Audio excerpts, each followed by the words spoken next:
Baik, saya mau mengajak saudara-saudara bagaimana kita bisa menjadi seorang pemimpin, dan khusus buat kali ini, pagi hari ini atau hari ini saya mau mengajar saudara-saudara bagaimana seorang pemimpin bisa mendapatkan pengikut. Karena tidak ada artinya saudara mengaku sebagai pemimpin tapi tidak ada orang yang mengikuti saudara. Cara yang terbaik untuk mendeteksi bahwa dia adalah seorang pemimpin, ketika kita melihat ada orang-orang yang mengikuti dia, itu tes kepemimpinan yang paling baik. Saudara pemimpin atau tidak, maka saudara bisa tahu ada pengikut yang selama ini mengikuti saudara atau tidak. Nah, menurut survei, sebetulnya benih kepemimpinan itu bisa saudara telusuri sejak saudara dari kecil. Ketika saudara bermain-main dulu dengan teman-teman, siapa yang biasanya mengambil alih komando? Kalau saudara main peta umpet, yang punya ide, ayo kita main peta umpet yuk. Yang punya ide duluan siapa? Waktu kemah, siapa yang ditunjuk menjadi ketua regu? Waktu di sekolah, pernahkah saudara menjadi seorang pemimpin, ketua kelas, atau saudara mungkin ditunjuk menjadi ketua OSIS dan sebagainya? Saudara punya pengalaman itu? Punya. Minggus pernah ditunjuk jadi apa? Ketua kelas. Siapa yang pernah ditunjuk jadi ketua kelas waktu di sekretaris ketua kelas, ya kan? Luar biasa. Pak Suito juga pernah ya Pak, ya. Luar biasa itu. Nah, petunjuk-petunjuk itu menjadi sebuah track record bahwa saudara punya benih. Benih kepemimpinan itu sudah pernah dilihat oleh orang lain dan saudara akhirnya ditunjuk menjadi seorang pemimpin. Nah, beberapa hal ini penting sekali. Dua cara secara umum para pemimpin memperoleh pengaruh terhadap orang lain. Ini dua cara yang paling lazim digunakan di dunia ini. Yang pertama adalah yang disebut dengan kekuatan proporsional atau kekuatan posisional. Kekuatan posisional ini didemonstrasikan ketika pemimpin memakai gelar atau posisi mereka untuk membuat orang lain mengikuti dia. Saya ketuanya di sini, semua harus mengikut saya. Saya manajer di sini, semua harus taat dengan saya. Orang yang sedang memimpin dengan menggunakan kalimat itu, dia sedang menggunakan posisinya, kedudukannya untuk membuat orang lain mengikuti dia. Nah, walaupun kadang-kadang mungkin ada orang-orang yang tidak suka mengikutinya, tapi karena dia punya posisi, saudara dengan terpaksa mengikuti dia. Pernah dalam posisi seperti ini, saudara? Di sini saya gembala sidangnya. Semua saudara harus mengikuti saya. Akhirnya saudara mengikuti karena itu ada posisinya. Tapi menurut apa yang saya baca, ini adalah kepemimpinan yang tidak sehat. Kepemimpinan yang melandaskan pada posisi.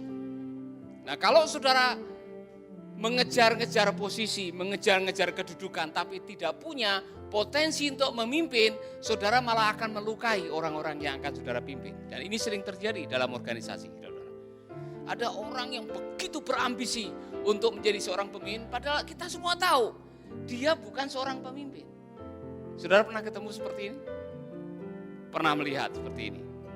Orang yang begitu berambisi untuk menjadi pemimpin dengan menghalalkan segala macam cara, dan setelah menjadi pemimpin apa yang terjadi? Dia melukai banyak orang karena dia mengandalkan kepemimpinannya pada slate, pada surat penunjukan, pada posisi. Jangan menjadi pemimpin yang seperti ini. Amin. Saya mau mengingatkan saudara karena kadang-kadang ada orang-orang yang dalam hidupnya yang dicari obsesinya hanya satu, saya mau menjadi pemimpin, tanpa menyadari bahwa intisari seorang pemimpin ialah diikuti oleh orang. Kalau orang tidak mau mengikuti saudara, kemudian saudara menjadi pemimpin hanya melandaskan pada posisinya, saudara harusnya malu. Jadi resep untuk memilih pemimpin yang saya pernah dengar ialah jangan pilih pemimpin yang punya ambisi untuk memimpin. Karena orang yang berambisi sekali untuk memimpin, kemungkinan dia malah tidak bisa memimpin. Amin. Kekuatan yang kedua, yang pertama tadi kekuatan posisional, yang kedua adalah kekuatan personal. Nah, ini yang luar biasa, saudara-saudara. Ini didemonstrasikan ketika pemimpin menerapkan keterampilan relasional yang sehat untuk memperoleh hak mereka untuk memimpin. Ini adalah kepemimpinan yang sehat. Kalau yang pertama, posisional itu melandaskan pada posisi, kepemimpinan yang personal melandaskan kepemimpinannya atau dilandasi oleh hubungan relasional. Itulah sebabnya seorang pemimpin harus pandai membangun hubungan. Saya ulangi lagi, seorang pemimpin harus pandai membangun hubungan. 1, 2, 3. Saudara menemukan ini bagus atau saudara menemukan ini ada di dalam diri Yesus? Bagaimana saudara bisa menunjukkan kepada saya letak suksesnya Tuhan Yesus dalam hal membangun hubungan sebagai seorang pemimpin? Tunjukkan bagaimana Yesus bisa menjadi figur seorang pemimpin yang ideal dalam hal hubungan. Kasih tahu saya. Ya.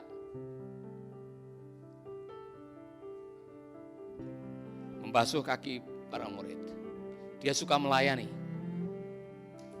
Dia tidak ingin dilayani.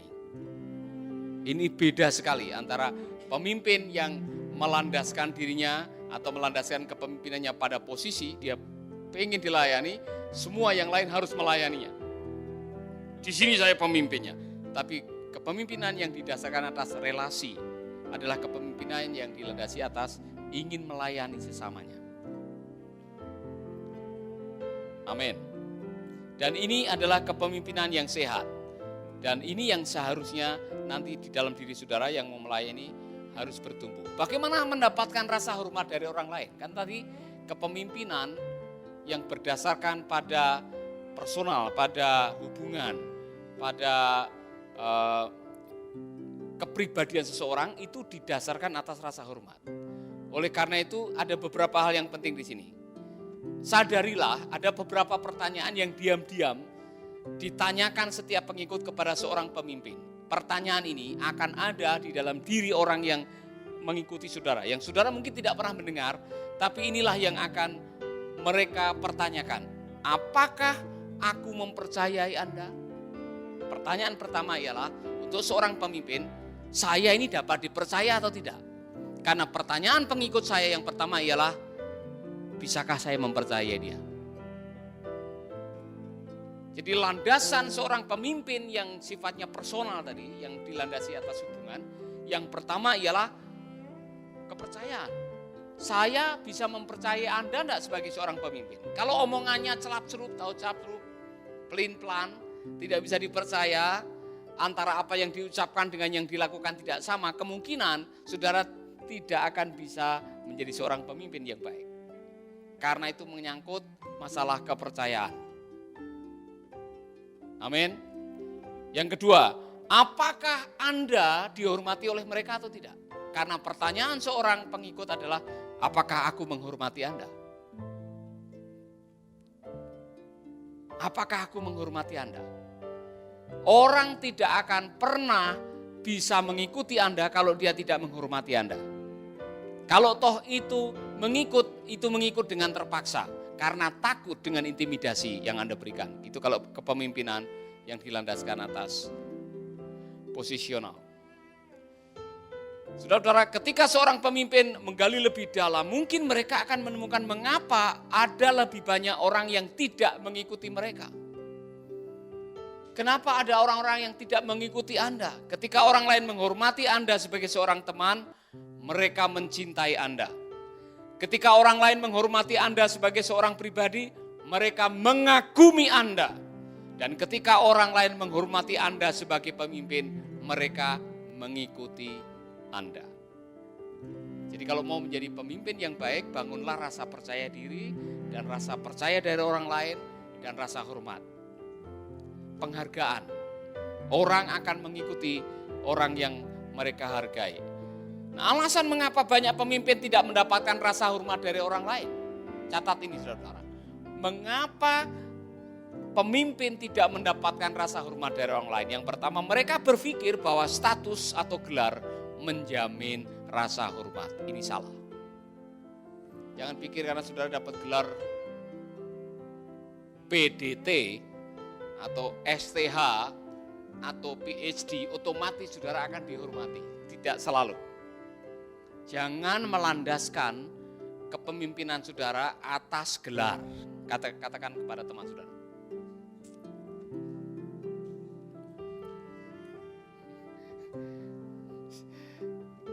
Saya pernah mendengar ada seorang hamba Tuhan yang dia memaksa istrinya, kalau panggil saya ini harus Bapak Pendeta.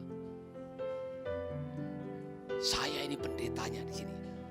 Jadi kalau manggil saya ada tamu atau siapa harus panggil, bukan sayang, bukan Papa, bukan Bapak Pendeta. Harus panggil Bapak Pendeta kepada suaminya.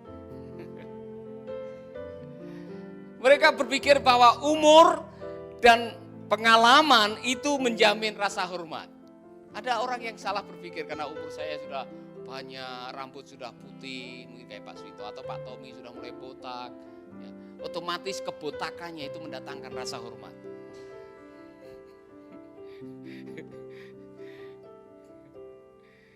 Jangan pikir kalau kau botak maka lebih terhormat daripada yang tidak botak.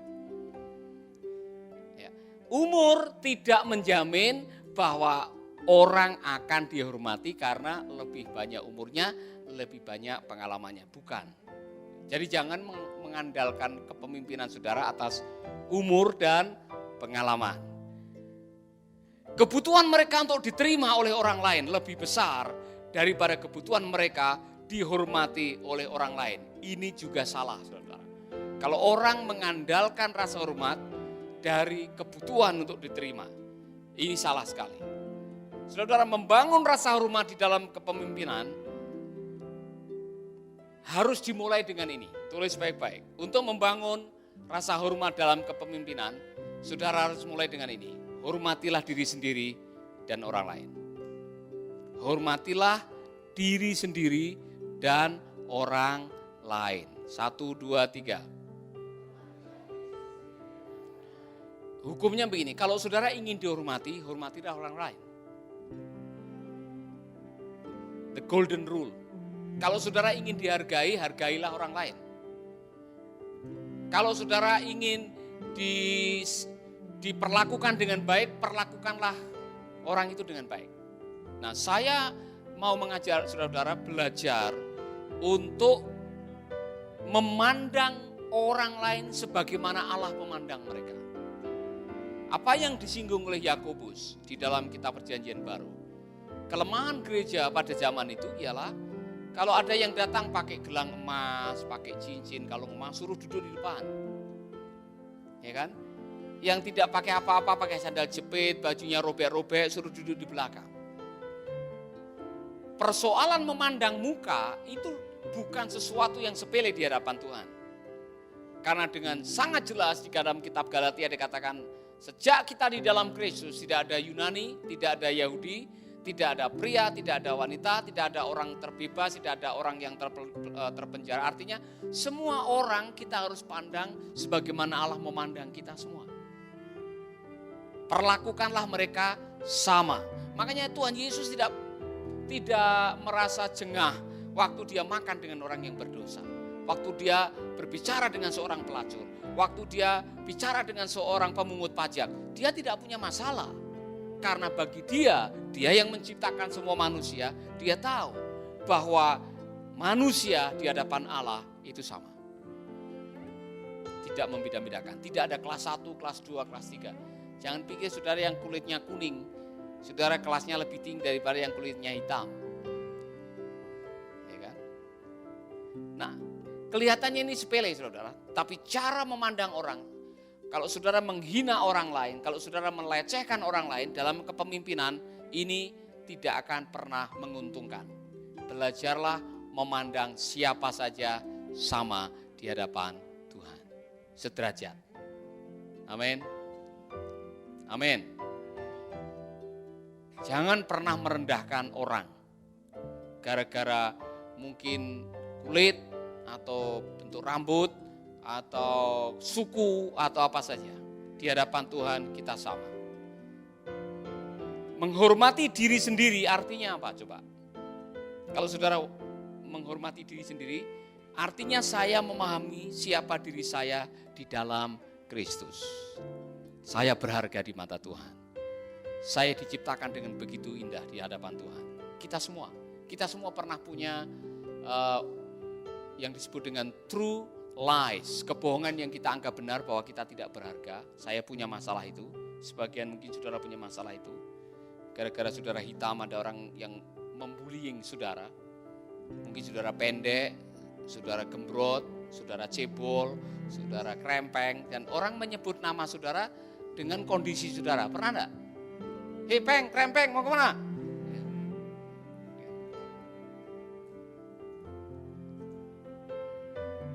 Saudara-saudara, belajarlah memahami siapa saudara di dalam Kristus, bukan siapa saudara sendiri. Di dalam Kristus, kita adalah ciptaan baru. Kita berharga di mata Tuhan. Kita adalah umat pilihan Allah. Begitu banyak. Saya menghargai bakat dan karunia yang telah diberikan Tuhan kepada saya. Saudara menghargai berkat yang Tuhan berikan dalam hidup saudara? Bakat, talenta. Saudara punya talenta. Setiap orang diberi talenta oleh Tuhan. Dan setiap talenta itu unik. Ada yang 1, ada yang 2, ada yang 5. Masalahnya bukan jumlah, masalahnya engkau bertanggung jawab dan mengembangkan talenta itu atau tidak. Yang punya 1 yang akhirnya dia sebut sebagai hamba yang jahat. Mengapa dia disebut jahat? Oleh karena dia tidak mau mengembangkan, karena pikirannya ialah kok enak, saya yang kerja, orang itu yang mendapatkan keuntungan. Bukan itu di hadapan Tuhan. Talenta itu adalah deposit, talenta itu adalah kepercayaan Tuhan, talenta itu adalah milik Tuhan. Saudara harus menggunakannya untuk kemuliaan nama Tuhan. Kembangkan talenta saudara, masing-masing diberi talenta. Saudara tahu talenta saudara? Apa talenta saudara? Saya baru membaca tadi pagi buku pemimpinan. Sebagian besar orang, dia berusaha untuk melakukan sesuatu yang bukan talentanya. Sehingga waktunya, energinya habis, bahkan uangnya habis. Sehingga orang itu bahkan tidak pernah menjadi maksimal karena dia melakukan sesuatu yang bukan talentanya. Talenta saudara bisa menjadi petunjuk panggilan hidup saudara. Oleh karena itu kembangkanlah, latihlah, perlengkapilah dirimu dengan menggunakan talenta saudara, yang akhirnya talenta itu bisa dipakai untuk menemukan panggilan hidup saudara. Amin. Saudara punya talenta masak, kenapa tidak dikembangkan? Ya kan? Masak, Ibu Dian mungkin talentanya masak, ya kan? Jualan soto laris, ya kan? Kenapa tidak dikembangkan? Buka soto Dian, ya kan? Orang-orang yang punya talenta tertentu dan fokus di situ hasilnya luar biasa, saudara. Saya ketemu dengan beberapa orang yang dia punya talenta dan dengan talentanya itu dia berkembang dan akhirnya dia diberkati, dan karena diberkati dia bisa membantu pekerjaan Tuhan dengan talenta yang dikembangkan itu. Ketahuilah talenta saudara, kembangkanlah talenta saudara, dan hargailah itu dari Tuhan. Siapa yang masih bingung? Saya ini tidak punya talenta Pak. Ada yang masih bingung? Talenta saya makan Pak, itu bukan talenta saudara.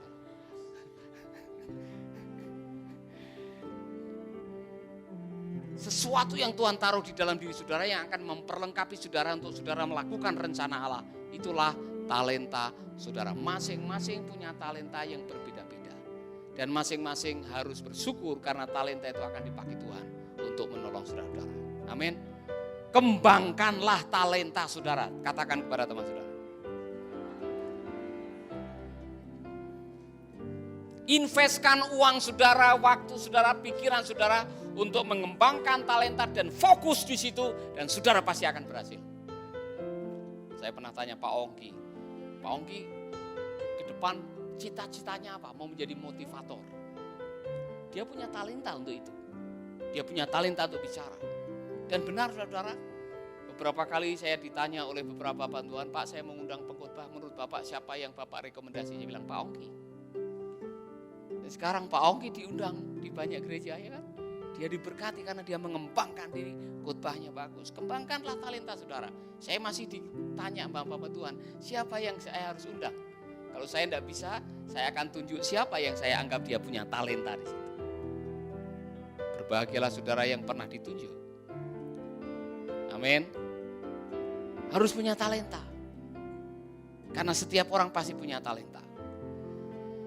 Yang berikutnya, membangun rasa hormat dalam kepemimpinan Anda dengan cara saya biasanya melakukan pekerjaan dengan baik di bidang apa? Usahakan apapun yang kamu lakukan, lakukanlah dengan baik. Karena ketika kita melakukan dengan baik, kita sedang membangun rasa hormat. Jangan melakukan sesuatu dengan asal-asalan. Karena kalau saudara melakukan sesuatu dengan asal-asalan, berkatnya asal-asalan. Asal masak, asal ngepel, asal belajar, asal melayani. Nanti berkatnya asal-asalan. Apapun yang kau jumpai dengan tanganmu, Alkitab mengatakan, lakukanlah seolah-olah untuk Tuhan. Berkatnya apa? Berkatnya dari sono. Saudara-saudara, kemarin saya betul-betul dikejutkan, luar biasa. Saya berusaha, kalau diberi kesempatan untuk melayani, saya melayani maksimal. Saya akan memberikan yang terbaik, kalau bisa pakai PowerPoint dan sebagainya. Dan saya melakukan itu, walaupun capek, kadang-kadang khotbah 4 kali, capeknya bukan main. Saya mencoba untuk melakukan yang terbaik. Dan saya dikejutkan karena waktu saya melakukan yang terbaik, saya dapat berkat yang luar biasa, tidak pernah saya duga. Pada waktu orang ini mengatakan, Pak, kami akan mengirim persembahan buat Bapak. Dan dia menyebutkan jumlahnya, saya kaget, kok begitu besar? Saya tidak pernah mendapatkan persembahan yang begitu besar. Dia bilang, orang-orang itu jemaat mencintai apa yang Anda katakan. Jemaat mencintai apa yang Anda khotbahkan. Jemaat mencintai Anda. Jemaat menghargai Anda. Ketika orang menghargai kita, ketika orang menghargai apa yang kita lakukan karena kita sungguh-sungguh, Tuhan akan melakukan sesuatu yang luar biasa. Amin. Luar biasa. Ada hal-hal yang kadang-kadang membuat kita terkejut, saudara. Saya khotbah di sebuah gereja di Adelaide, di Rise Church. Dan orang di sana, kalau saudara melihat bagaimana pengurus gereja memperlakukan saya, saudara akan kagum sekali. Saya diperlakukan seperti tamu yang sangat istimewa. Setiap kali selesai khotbah, dijamu, dan semua yang datang adalah pengurus-pengurus gereja itu. Bahkan pertama kali datang hari Minggu siang itu sudah pengurus gereja semua datang makan siang bersama. Itu semua pengurus gereja. Apa yang mereka mau tunjukkan? Rasa hormat. Itu menuntut sebuah etikat baik. Mari kita melakukan yang terbaik. Karena apa yang kita lakukan dengan baik mendatangkan rasa hormat yang baik. Amin. Suami-suami, jadilah suami yang terbaik supaya dihormati. Istri-istri, jadilah istri yang terbaik supaya dihargai. Hamba-hamba Tuhan, lakukanlah pelayanan yang terbaik supaya dihargai. Amin. Waspada dengan perkataan ini. Salah satu cara orang menghargai kita ialah dengan bagaimana kita mengucapkan kata-kata. Kalau kata-kata kita merendahkan orang akan merendahkan kita dari kata-kata kita. Termasuk dengan siapapun yang ada di sekitar hidup kita. Amin. Saya tidak mengambil setiap kegagalan atau kritik secara pribadi. Cara saudara membangun rasa hormat di dalam kepemimpinan ialah kalau ada orang yang mengkritik, kalau ada orang yang memberikan masukan, jangan langsung diambil secara pribadi. Jangan seolah-olah ini hanya untuk saya. Belum tentu. Kalau orang menghargai saudara, kritik atau masukan itu untuk membangun saudara, untuk menolong saudara, bukan untuk menjatuhkan saudara. Oleh karena itu hargailah kritik, hargailah masukan, karena itu akan menolong kita. Amin. Rasa hormat pada orang lain. Kalau saudara memberikan rasa hormat kepada orang lain, apa artinya? Tulis ini. Saya berhati-hati untuk tidak melukai kehormatan atau martabat orang lain. Kalau saudara menghormati orang lain, maka saudara, menurut Pak John Maxwell ini, saya harus berhati-hati untuk tidak melukai kehormatan dan martabat orang lain. Jangan pernah merendahkan martabat orang lain. Saudara sebagai pemimpin, berusaha, walaupun ini kadang-kadang sulit saudara-saudara, berusaha untuk tidak merendahkan martabat orang lain. Kamu ini siapa? Kamu dari Papua. Orang Papua bisa bikin apa? Misalkan, kamu pasti akan tersinggung. Bisa perang kampung ini sebentar lagi. Tidak boleh. Kamu orang Jawa. Orang Jawa apa sih? Martabat orang. Hati-hati dengan kalimat-kalimat seperti itu dalam kepemimpinan, saudara-saudara. Itu bisa merusak rasa hormat. Hargailah orang lain. Rasa hormat pada orang lain artinya apa? Saya mampu melihat setiap orang sebagai orang yang diciptakan dan diberi karunia oleh Tuhan. Ini adalah tantangan yang sangat luar biasa. Kalau kita bisa melihat, saudara yang melayani di panti asuhan, lihatlah setiap anak, setiap jemaat kalau saudara di pelayanan, siapapun juga, itu sebagai makhluk yang diciptakan Tuhan dengan mulia. Maka ucapan-ucapan kita ini sangat penting sekali waktu kita memperlakukan bawahan kita. Ya kan? Jangan sampai mengatakan dasar kamu bodoh, kamu ini pecundang. Kalimat-kalimat itu akan merusak. Di dalam istilah psikologi sebetulnya itu adalah abuse, verbal abuse. Melecehkan orang dengan kata-kata. Dan melecehkan orang dengan kata-kata itu bisa dibawa mati. Dampaknya, lukanya bisa dibawa sampai mati. Orang bisa akhirnya putus asa, udahlah semua orang bilang saya bodoh, mau apa lagi, tidak usah sekolah lah, semua bilang bodoh. Sekolah itu orang semua akan bilang saya bodoh, orang bisa putus asa. Jadi hati-hati saudara-saudara mengucapkan apa, karena waktu kita menstempel orang dengan kalimat, dengan kata yang tidak sesuai dengan derajat orang itu bisa melukai orang. Ini penting sekali untuk kita semua yang ada di dalam pelayanan. Seluka-lukanya saudara, semarah-marahnya saudara, belajarlah untuk tidak memberikan label negatif pada diri orang lain, apalagi kita sebagai seorang pemimpin. Amin. Mampukah saya melihat orang lain sebagai ciptaan Tuhan dan orang yang diberi karunia oleh Tuhan? Ini tes buat kita. Mari kita bangun, kalau belum bisa, mari kita bangun. Kalau kita kemarin gagal, mari kita bangkit. Memandang setiap orang sebagai ciptaan Tuhan yang ditempatkan bukan tanpa maksud. Setiap orang yang transit dalam kehidupan kita itu Tuhan kirim dengan maksud tertentu. Meskipun kadang-kadang tidak sesuai dengan apa yang kita mau, mungkin Tuhan mau sesuatu. Mari kita perlakukan mereka sebagai makhluk Tuhan yang sedang mampir singgah dalam kehidupan dan perlakukan mereka dengan terbaik. Amin. Saudara tidak menyangka seperti Stephen Sahartian, Epen, dulu sopir saya. Berapa tahun dia jadi sopir tuh? Dia pengungsi yang jadi sopir, dia tinggal di rumah ngantar anak sekolah dan sebagainya. Terus masuk SPPT. Stephen sekarang menjadi kepala bagian pembelanjaan di rumah sakit yang sangat terkenal. Udah bisa beli mobil 2, punya rumah yang bagus, dia berhasil. Kita tidak pernah menyangka bahwa ada orang-orang yang dikirim oleh Tuhan untuk transit di dalam kehidupan. Dan tugas kita sebagai seorang pemimpin adalah menolong mereka menemukan karunia dan percaya diri sehingga Tuhan pakai. Amin. Amin. Jadi ingat kamu kalau suatu saat sudah keluar dari SPPT, Abner, jadi pengusaha roti bakar. Ya kan? Ingat baik-baik, kamu pernah transit di sini. Dan gara-gara kamu jualan roti bakar itu akhirnya Tuhan pakai kamu, ya kan? Luar biasa. Siapa tahu yang lain-lain menjadi pengusaha yang lain dan akhirnya melayani Tuhan dengan cara di mana Tuhan mau memakai saudara dengan cara yang luar biasa. Jangan pernah meremehkan orang. Rasa hormat pada orang lain artinya apa? Saya dapat melewatkan kesalahan-kesalahan orang lain dan lebih melihat pada kebutuhan dan potensi mereka. Ini yang paling sulit. Kita semua bikin kesalahan. Kita semua pernah dan akan membuat kesalahan. Saya jamin, bukan ramal, bukan sihir, bukan nubuatan. Saudara akan bikin kesalahan dalam hidup. Kalau sebagai seorang pemimpin kita hanya berfokus pada kesalahan, kita akan berhenti untuk menolong orang itu jadi pemimpin.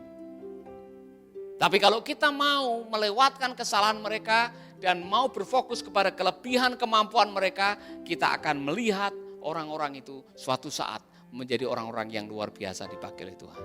Sanggupkah kita menolong orang yang ada kesalahannya dan memampukan mereka untuk memaksimalkan karunia-Nya. Dibutuhkan seorang pemimpin.